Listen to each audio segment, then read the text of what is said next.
ब्रह्मपुर की चिलचिलाती धूप में एक झोपड़ीनुमा घर में रहता था अभिमन्यु, एक गरीब लेकिन हौसलों से भरपूर लड़का।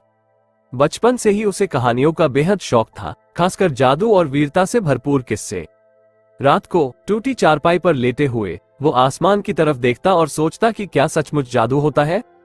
क्या कोई जादुई चीज उसे इस गरीबी से बाहर निकाल सकती है? एक दिन भटकते हुए अभिमन्यु शहर के बाहरी इलाके में पहुंच गया। वहां एक सुनसान हवेली थी जिसके बारे में गांव वाले अजीब अजीब कहानियां सुनाते थे। कुछ कहते थे हवेली में भूत रहते हैं, तो कुछ का मानना था कि वहां कभी काले जादू का तांत्रिक रहता था। अभिमन्यु को इन कहानियों से कोई फर्क नहीं पड़ा। जिज्ञासा उसे हवेली के अंदर खींच लाए। हवेली जर्जर हालत में थी, धूल जमी हुई थी और अजीब सी गंध चारों तरफ फैली थी। ऊपर की तरफ जाने वाली सीढ़ियां टूटी हुई थी। सावधानी से चढ़ते हुए वो एक कमरे में पहुंचा। कमरे के बीचों बीच एक मखमली कपड़े से ढका हुआ वाद्य यंत्र रखा था। यह एक वीणा थी, लेकिन इसकी खासियत यह थी कि इसके तार सोने के बने थे और उस पर जड़े हुए रत्न अंधेरे में भी चमक रहे थे। अभिमन्यु ने सोचा कि शायद इसे बेचकर वो अपने माता पिता की जिंदगी आसान कर सकता है। जैसे ही उसने वीणा को छूने की कोशिश की, कमरे में अचानक नाइक का चिन्ह चमक उठा। ये चिन्ह हवा में लहराने लगा और धीरे धीरे एक खूबसूरत महिला उसमें से प्रकट हुई। मैं सरस्वती हूँ, महिला बोली। उसकी आवाज में संगीत सी मिठास थी। यह वीणा जादुई है, लेकिन इसका इस्तेमाल करने वाला सच्चे दिल का होना चाहिए। अभिमन्यु चौंक गया। उसने सरस्वती को बताया कि वो गरीब है और इस वीणा को बेचना चाहता है। सरस्वती ने मुस्कुराते हुए कहा, धन इस वीणा से नहीं कमाया जाता, बल्कि कमाया जाता है इसके संगीत से। अगर तू सच्चे दिल से इस वीणा को बजाएगा तो ये तेरी हर मुसीबत दूर कर देगी। ये कहते हुए सरस्वती अचानक गायब हो गई। अभिमन्यु वीणा लेकर घर वापस आया। रात को चुपके से उसने वीणा बजानी शुरू की।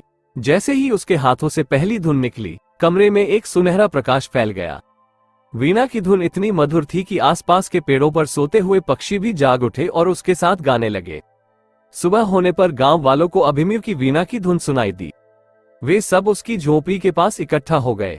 अभिमन्यु ने शर्म से बाहर आकर उन्हें वीणा बजाई। गांव वाले मंत्रमुग्ध हो गए। उन्हें लगा मानो स्वर्ग से कोई देवता गा रहा है। खबर जंगल की आग की तरह फैली। दूर दूर से लोग अभिमन्यु की वीणा सुनने आने लगे। राजा को भी इसकी खबर मिली। राजा का राज्य सूखे से ग्रस्त था। फसलें नष्ट हो रही थी और जनता त्राह त्राह कर रही थी। राजा ने सोचा कि शायद अभिमन्यु की वीणा से कोई चमत्कार हो सके। अभिमन्यु को राज दरबार में बुलाया।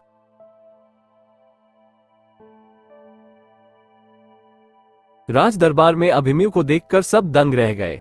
वो फटे कपड़ों में था, लेकिन उसके चेहरे पर एक अजीब सा तेज था। राजा ने उसे सिंहासन के सामने बिठाया और वीणा बजाने का आदेश दिया। अभिमन्यु ने आंखें बंद करके वीणा बजानी शुरू की। कमरे में फिर से वही सुनहरा प्रकाश फैल गया। इस बार वीणा की धुन से बारिश की झड़ी सी छाने लगी। दरबार में बैठे सभी लोग खुशी से झूम उठे। वे समझ गए कि अभिमन्यु की वीणा वाकई जादुई है। बारिश होने के बाद पूरे राज्य में खुशियां मनाई गईं। फसलें लहलहा उठी और अकाल का खतरा टल गया। राजा अभिमन्यु से बेहद प्रभावित हुआ। उसने उसे राज दरबार में रहने का और रोज वीणा बजाने का आदेश दिया। अभिमन्यु को अब राजसी ठाट बाट में रहना पड़ता था, लेकिन उसे ये सब अच्छा नहीं लगता था। वो अपने माता पिता और गांव वालों को याद करता था।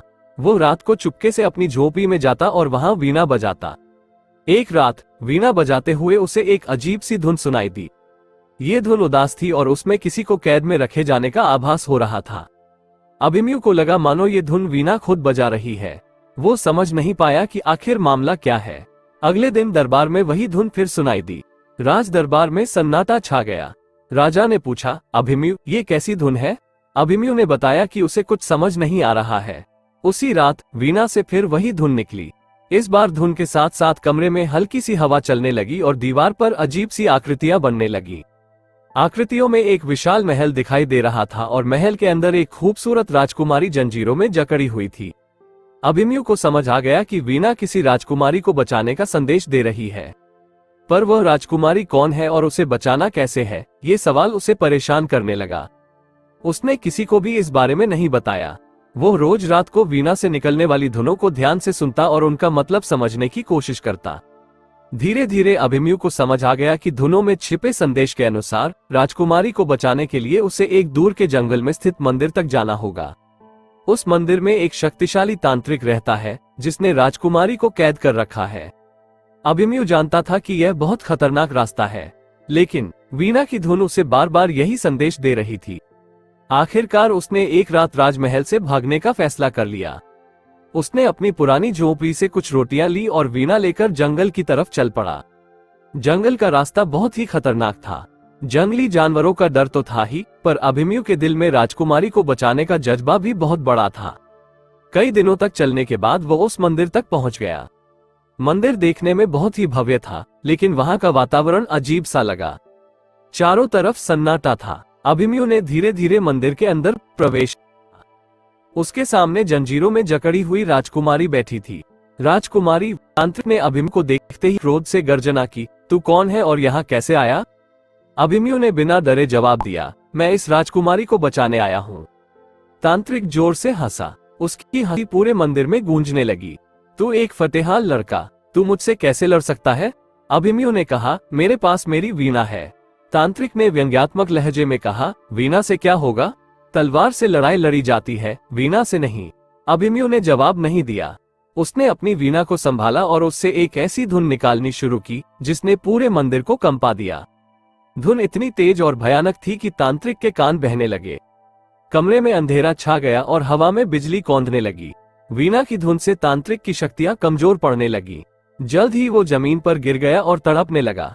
अभिमन्यु ने मौका का फायदा उठाया और राजकुमारी को जंजीरों से मुक्त करा दिया। राजकुमारी ने अभिमन्यु को धन्यवाद दिया। उसने बताया कि वो इस राज्य की राजकुमारी है और तांत्रिक ने उसे धोखे से कैद कर लिया था। राजकुमारी ने अभिमन्यु को अपने राज्य चलने का निमंत्रण दिया। अभिमन्यु ने राजकुमारी के साथ वापसी की यात्रा शुरू की। रास्ते में उन्हें कई खतरे झेलने पड़े, लेकिन वीणा की धुन उनकी रक्षा करती रही। आखिरकार वे राजकुमारी के राज्य में पहुंच गए।